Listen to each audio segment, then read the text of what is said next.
Welcome you all. आप सभी का स्वागत है। आज एक बेहतरीन सीरीज़ हमारी कंबो सीरीज, जिसको आप बोल सकते हैं पूरा कंबाइंड फॉर्म में, क्वाड्रेटिक इक्वेशन और अर्थमेटिक प्रोग्रेशन का ये फुल रिवीजन सीरीज है जो आपके बोर्ड एग्जाम्स के लिए जो आप प्रिपरेशन कर रहे हैं, किसी भी स्टेट का हो, चाहे सीबीएसई बोर्ड हो, एनसीईआरटी के या स्टेट बोर्ड के कोई भी एग्जाम्स हो, उसमें काफ़ी हेल्पफुल होने वाला है। ठीक है ना। इससे पहले वाली जो वीडियो सीरीज है वो ट्रिग्नोमेट्री की है, ट्रिग्नोमेट्री का है। जिन लोगों ने नहीं देखा है उसको मैं डिस्क्रिप्शन में लिंक ऐड कर दूंगा, आप देख लीजिएगा। तो आज हम लोग स्टार्ट करने वाले हैं quadratic equation.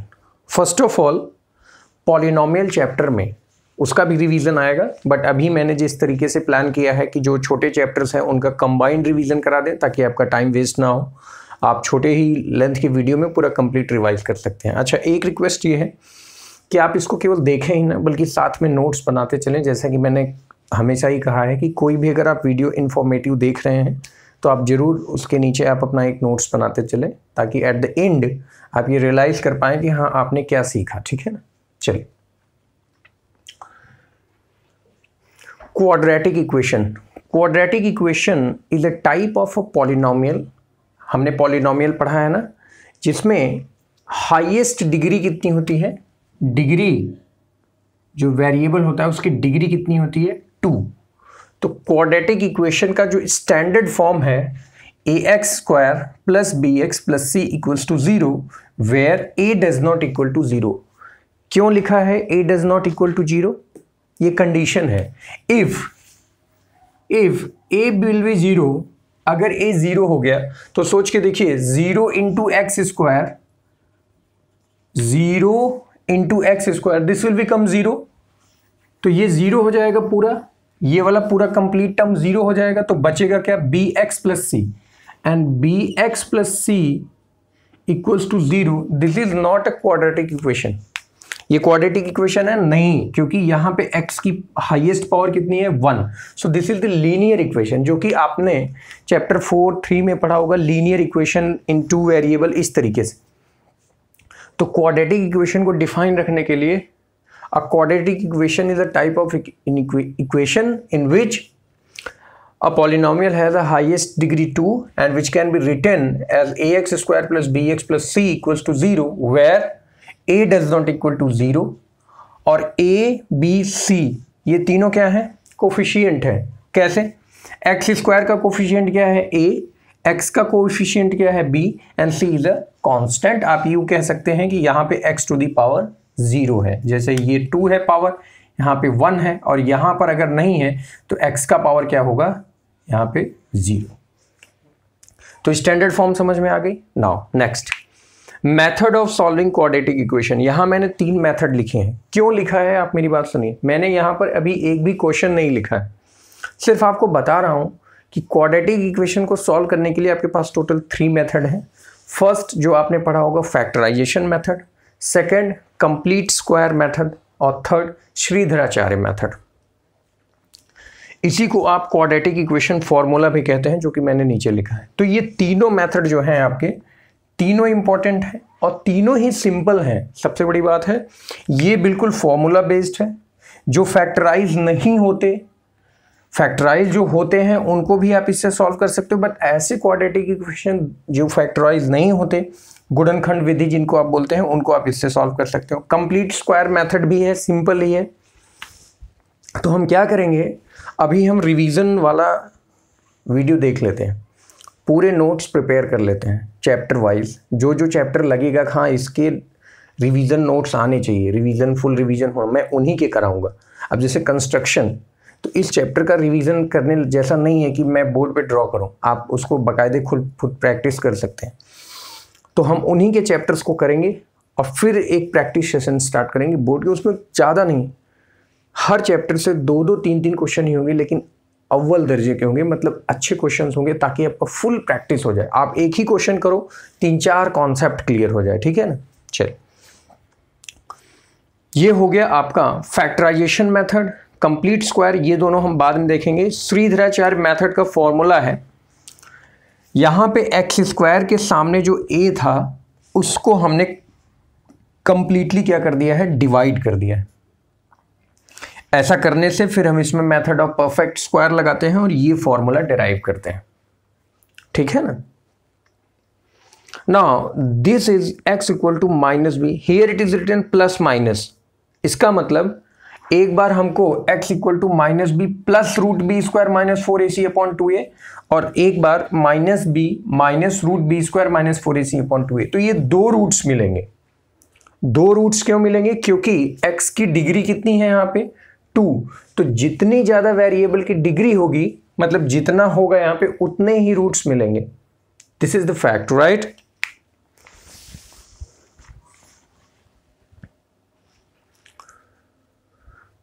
Now come to the point, nature of roots. Nature मतलब क्या होता है कि रूट्स जब फैक्टराइजेशन मेथड लगाएं, चाहे मेथड ऑफ परफेक्ट स्क्वायर लगाएं, और ये इंपॉर्टेंट भी है तीनों, और जब श्रीधराचार्य फॉर्मूला है, तो रूट्स कैसे दिखाई पड़ते हैं, जो रूट्स आते हैं उनमें क्या हमको देखने को मिलता है। तो फर्स्ट है if b square minus 4ac is greater than 0, मतलब यहां पर b है, यहां a है, यहां c है। आप b का स्क्वायर करिए, उसमें से माइनस 4ac ये जो है इसको सॉल्व करिए, और जरा देखिए क्या ये ग्रेटर देन 0 आ रहा है। 0 से ग्रेटर देन मतलब 4 आ जाए, 16 आए, 7 आए, 8 आए, कुछ भी आए, ग्रेटर देन 0 आए, तो आप देखेंगे रूट के अंदर अगर पॉजिटिव वैल्यू आएगी तो आपको 2 डिस्टिंक्ट रियल रूट मिलेंगे। हमने रियल नंबर चैप्टर में पढ़ा होगा, रियल नंबर्स फर्स्ट चैप्टर में, real numbers are those number which can be represented on the number line. तो ऐसे नंबर्स जो नंबर लाइन पे दिखाए जा सकते हैं वो रूट्स ये क्या होंगे, रियल होंगे हमारे। सेकंड, ये फर्स्ट पार्ट है, first condition. Now second condition, if b square minus 4ac equals to 0, अगर यही 0 हो गया, ये पार्ट ही 0 है, जैसे यहाँ पे ये पार्ट ग्रेटर देन ये 0 हो गया, तो ये वाली वैल्यू क्या हो जाएगी, 0 हो जाएगी। अब ये 0 हो गई तो वैसे ही यहाँ भी ये 0 हो गया, तो खत्म। बचेगा क्या, माइनस बी अपॉन 2a, और यहाँ भी बचेगा क्या, माइनस बी अपॉन 2a। तो आप जरा देखना ये दोनों रूट्स क्या हो गए, इक्वल एंड रियल। ये दोनों रूट्स क्या हो जाएंगे, equal and real. Now third condition is if b square minus 4ac is less than 0। Less than 0 कहने का मतलब -1 आए, -10 आ जाए, -16 आ जाए, ऐसे नंबर्स आ जाए। तो ऐसी सिचुएशन में रूट के अंदर, जैसे आपसे मैं पूछूं रूट 16 की वैल्यू क्या होगी, तो आप बताएंगे +-4। मैं आपसे पूछूं रूट -16 की वैल्यू क्या होगी, तो आप आंसर नहीं कर पाएंगे। बट हायर क्लासेस में इसी को हम पढ़ते हैं और ये आता है फिर कॉम्प्लेक्स नंबर में, और वहाँ पे आयोटा का इंट्रोडक्शन होता है, इमेजिनरी नंबर i, वहाँ पे एक i नाम का टर्म चलेगा जिसकी वैल्यू होती है i इज इक्वल टू √-1, ठीक है ना। तो वहाँ पे i स्क्वायर इक्वल टू -1, ये आएगा आगे। तो अभी इस लेवल पे क्लास 10th पे नहीं है, तो हम यहाँ पर बोल देंगे नो रियल रूट, मतलब ऐसा ये रूट के अंदर की नेगेटिव वैल्यू को सॉल्व करना हमारे लिए अभी पॉसिबल नहीं है। तो ऐसी सिचुएशन में इसको बोल देंगे नो रियल रूट्स। मतलब 3 केसेस हुए। पहला b square minus 4ac, b square minus 4ac equals to 0, ये ग्रेटर देन 0, ये लेस देन 0। इसी को बोलते हैं डिस्क्रिमिनेंट। अभी हम लोग आगे पढ़ने वाले हैं, ठीक है ना। थोड़ा सा चलिए, तो डिस्क्रिमिनेंट d, जिसको हम लिखते हैं capital D, b square minus 4ac greater than 0, तो ये वाली कंडीशन, इक्वल्स टू 0 तो रियल एंड इक्वल रूट्स की कंडीशन, और लेस देन 0 पे नो रियल रूट्स की कंडीशन। फिर मैंने यहां पर कुछ लिखा है और आप जानते हैं ये है algebraic identities, a plus b whole square, a minus b square, a square minus square difference formula. ये मैंने लिखा था मेथड ऑफ कंप्लीट स्क्वायर के लिए, क्योंकि वहां पे इस फॉर्मूले की रिक्वायरमेंट आती है, वहां पे आपको समझना पड़ेगा। तो ये था full revision of quadratic equation. आप इसको पूरा नोट डाउन कर लीजिए, फिर हम लोग आगे इसके अर्थमेटिक का रिवीजन कर लेते हैं, और इनकी क्वेश्चन सीरीज डेफिनेटली आएगी जिसमें आप अच्छे लेवल के क्वेश्चन प्रैक्टिस कर पाएंगे। होप ये आपके लिए हेल्पफुल है। आप ट्रिग्नोमेट्री का जो लोग फुल रिवीजन कर लिए हैं उनका क्वाड्रेटिक इक्वेशन का भी हो गया, ये दिवाली वेकेशन और जो भी पूजा है, छठ पूजा ऐसे फेस्टिवल पे, और फिर अब आपका एपी का आएगा। ओके,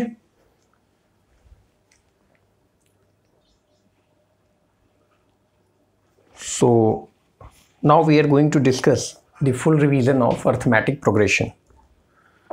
तो इसमें जितने भी पॉसिबल वेज हैं, जो भी पॉसिबल फॉर्मूलाज हैं, वो सब मैंने लिख दिए हैं। रही बात इस पर प्रैक्टिस क्वेश्चन करने की, तो वो मैंने जैसा कि बोला है आप लोग को डेफिनेटली करवाऊंगा, ठीक है ना, लेकिन ज़्यादा नहीं, सिलेक्टेड क्वेश्चन ही कराऊंगा, लेकिन मज़ा आ जाएगा। आप 10 क्वेश्चन ही करोगे ना तो आपको लगेगा हाँ मैंने आज कुछ पढ़ा है, ऐसा। अर्थमेटिक प्रोग्रेशन, ये चैप्टर नंबर है हमारा 5, और वो कौन सा था, चैप्टर नंबर 4। शायद मैं लिखना भूल गया उस पर, कोई बात नहीं। अर्थमेटिक प्रोग्रेशन, अर्थमेटिक प्रोग्रेशन को शॉर्ट फॉर्म में एब्रीविएशन है एपी। पहले आप ऑब्जर्व कर लीजिए मैंने क्या क्या लिखा है, A1 A2 A3 A4 dot dot dot. What does it mean?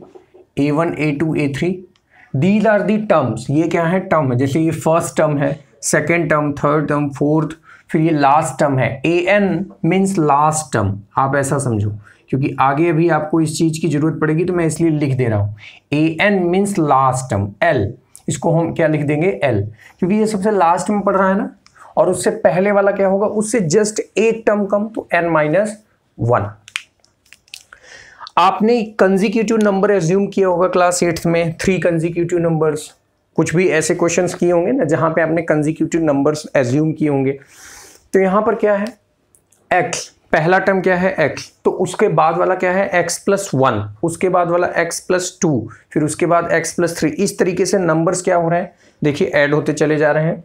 इसमें क्या हमने ऐड किया है, इसमें 1 ऐड किया, तो नेक्स्ट एज्यूम पाने के लिए फिर हमने क्या किया, इसमें 1 ऐड किया। जैसे ये है x+1, इसमें फिर से 1 ऐड कर दो तो क्या हो जाएगा x+2, अब इसमें फिर से 1 ऐड कर दो तो x+3। इस तरीके से पूरा नंबर लिख डाला।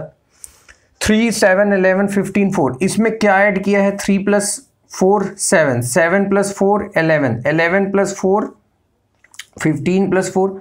अच्छा, एपी हमें लगता है बस इतना ही नहीं, ऑड इवन आउट का एक क्वेश्चन आता है एप्टीट्यूड रीजनिंग में, वहाँ पे इन सारे लोगों की बहुत ज़रूरत पड़ती है। वहाँ एक नंबर सीरीज दिया होता है, नंबर सीरीज दिया होता है, और आपको पूछता है अब बताओ नेक्स्ट टर्म क्या भरा जाए, ठीक है ना। कोई बात नहीं, हम लोग कम्युनिटी पोस्ट में, कब जो हमारा कम्युनिटी पोस्ट है उसमें कुछ ऐसे क्वेश्चंस मैं रखूंगा, ठीक है ना, आप उसको प्रैक्टिस करिए।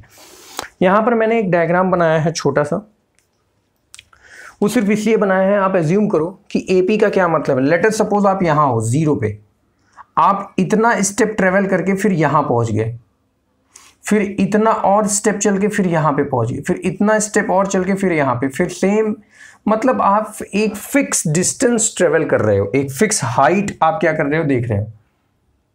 ऐसा नहीं कोई सीढ़ी आपने देखी जो ऐसे हो, फिर ऐसे, फिर ऐसे, फिर ऐसे, ऐसा कोई सीढ़ी आपने देखा है इस तरीके से? तो सीढ़ी नहीं है तो फिर कोई माउंटेन वगैरह हो जाएगा जो एट रैंडम है, फिक्स नहीं है। तो मैंने ये बताया है, इसके प्रैक्टिकल एग्जांपल सनफ्लावर में, जो हमारा सनफ्लावर होता है उसके भी बीच का आप डिज़ाइन देखेंगे, आपकी हाइट जो बढ़ रही है वो भी एक फिक्स नंबर, मतलब नंबर कहने का मतलब ये है कि डे बाय डे एक एक दिन ऐड होता चला जा रहा है और आपकी हाइट इंक्रीज कर रही है। तो इस तरीके के कुछ प्रैक्टिकल एग्जाम्पल, एक नहीं लाखों एग्जाम्पल हैं, बहुत एग्जाम्पल्स हैं जो प्रैक्टिकल लाइफ में आपको, स्टेयर्स, वो जो सीढ़ी होती है ऐसी वाली, उसमें भी आप देख लीजिए, ये वाली सीढ़ी, इसमें भी क्या है, एक फिक्स इंटरवल पर ही तो आप चढ़ रहे हैं, जहां पे 1 2 3 4 5 6 7 8, ठीक है ना। ओके, नाउ ये जो फिक्स इंटरवल है ये आया कैसे है, ये जो फिक्स इंटरवल है D A2 - A1, A2 - A1, यहाँ पे हमने किया था ना 7 - 3, 11 - 7, 15 - 11, 19 - 15 4, तो ऐसे ही A2 - A1, A3 - A2, A4 - ऐसे ही सबको घटाते चले जाओ लास्ट में,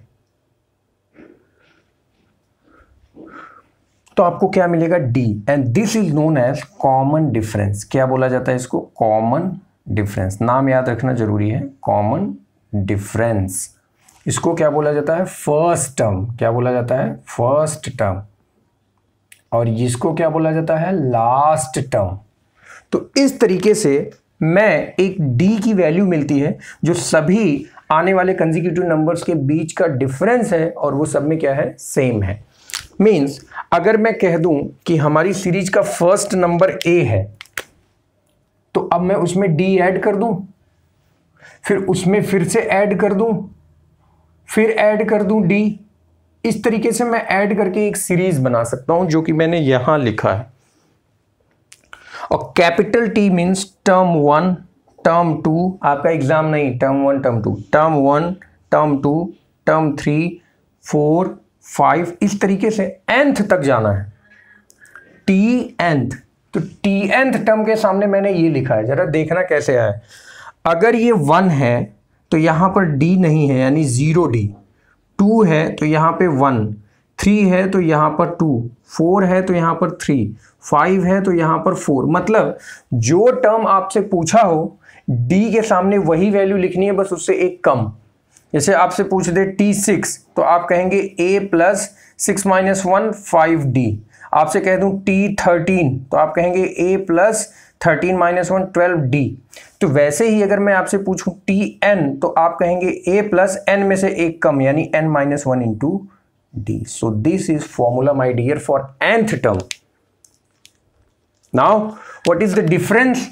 डिफरेंस अभी मैंने बता दिया, लास्ट मैंने k प्लस 1, जैसे मैंने क्या कहा था, a2 माइनस a1, तो ये है हमारा d, a2 माइनस a1, ये 1 है तो 1 में 1 जोड़ दो, मतलब उसके जस्ट आगे वाला टर्म और उसके बीच का डिफरेंस, तो क्या हो जाएगा d। Now sum of first nth term, sum of first nth term, ये हम लोग को पढ़ना है, फर्स्ट nth टर्म। तो इसका अच्छे से डेरिवेशन दिया है और जो कि बहुत ही सिंपल है डेरिवेशन। वहां पे लिखा होगा a plus D, a plus 2d, a plus 3d, फिर इसी को क्या कर देगा, रिवर्स कर देगा, रिवर्स करके सबको जोड़ देगा और आपको ये कॉमन टर्म मिलेगा।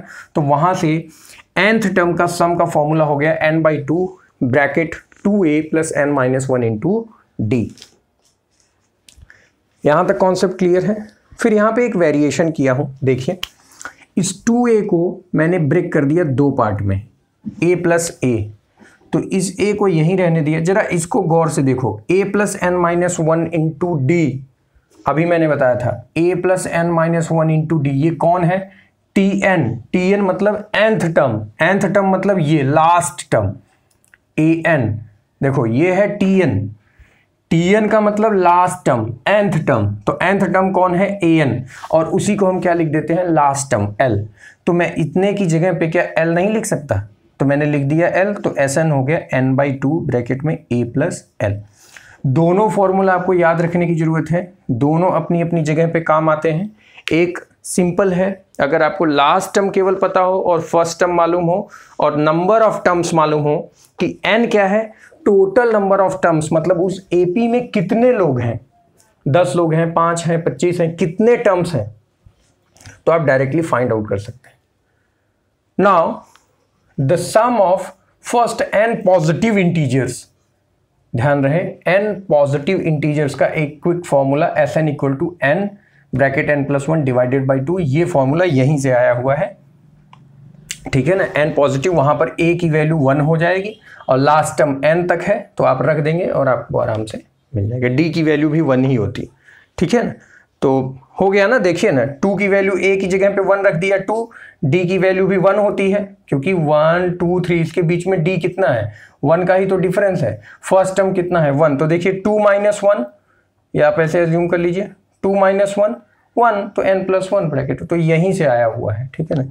चलो मैं इसको फिर से बना दे रहा हूं ताकि लास्ट में आपको, हाँ एक और इम्पॉर्टेंट याद रखना है, ये इसके ऊपर जब मैं आपको क्वेश्चन कराऊंगा तो आपको बहुत मजा आएगा। ये वाला लिटिल बिट कंफ्यूजिंग लोगों को लगता है, लेकिन ये क्वेश्चन बताने से ही क्लियर होगा। tn equals to last term है l minus n minus 1, nth term from the last. जैसे मैं एक AP लिख रहा हूं, लेट अस सपोज मैं आपसे AP लिख रहा हूं 2 5 8 2 3 2 5 3 8 3 11 डॉट डॉट डॉट, ऐसे ऐसे करके मैंने AP लिखा। मैं एक एग्जांपल दे रहा हूँ, ध्यान से सुनिए।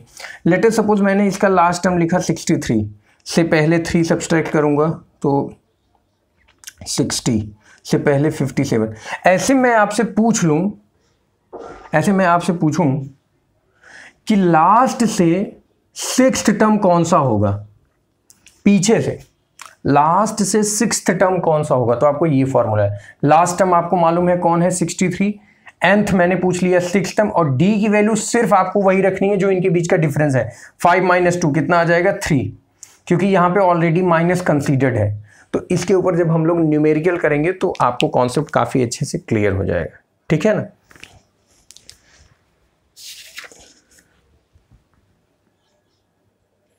एक लास्ट पॉइंट और देख लीजिए, इंपॉर्टेंट है ये भी, हो सकता है MCQ में पूछ दे।